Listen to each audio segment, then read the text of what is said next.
சிவகங்கை மாவட்டம் சிங்கம்புணரி தாலுகா கரிசல்பட்டியில் நல்லிணக்கத்துக்கு எடுத்துக்காட்டாக 1770ஆம் ஆண்டு பீர் சுல்தான் ஒலியுல்லாஹ் உருஸ் தர்கா சந்தனக்கூடு விழா கடந்த ஜனவரி 30ஆம் தேதி வியாழக்கிழமை இரவு கொடியேற்ற தொடங்கியது. பிப்ரவரி 8ஆம் தேதி சந்தனக்கூடு விழா தொடங்கப்பட்டது.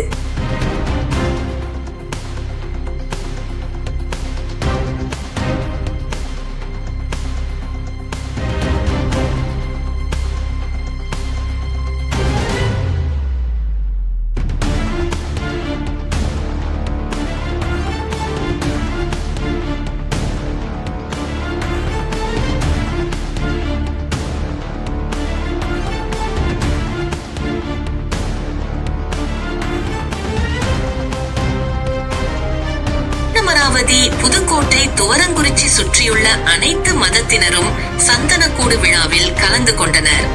விழாவை ஒட்டி மின் விளக்குகள் மூலம் அலங்கரிக்கப்பட்டிருந்தது. சந்தனக்கூடு ஊர்வலம் புறப்பட்டு முக்கிய வீதிகள் வழியாக தர்காவை வந்தடைந்தது.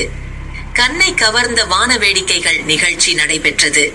அனைத்து மதத்தினரும் சந்தனக்கூடு விழாவில் கலந்து கொண்டு மத நல்லிணக்க சமபந்தி கந்தூரி விழா நடைபெற்றது.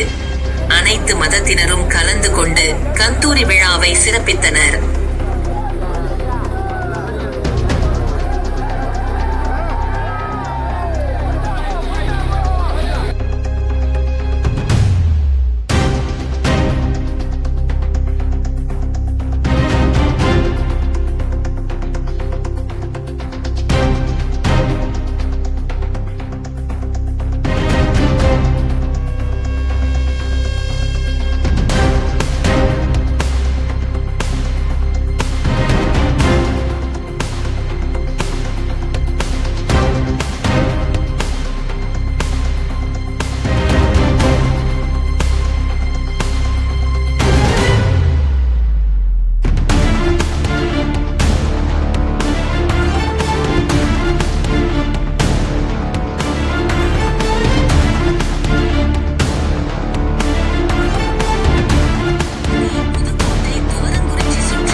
சந்தனக்கூடு ஊர்வலம் புறப்பட்டு முக்கிய வீதிகள் வழியாக தர்காவை வந்தடைந்தது. கண்ணை கவர்ந்த வான வேடிக்கைகள் நிகழ்ச்சி நடைபெற்றது. அனைத்து மதத்தினரும் சந்தனக்கூடு விழாவில் கலந்து கொண்டு மத நல்லிணக்க சமபந்தி கந்தூரி விழா நடைபெற்றது.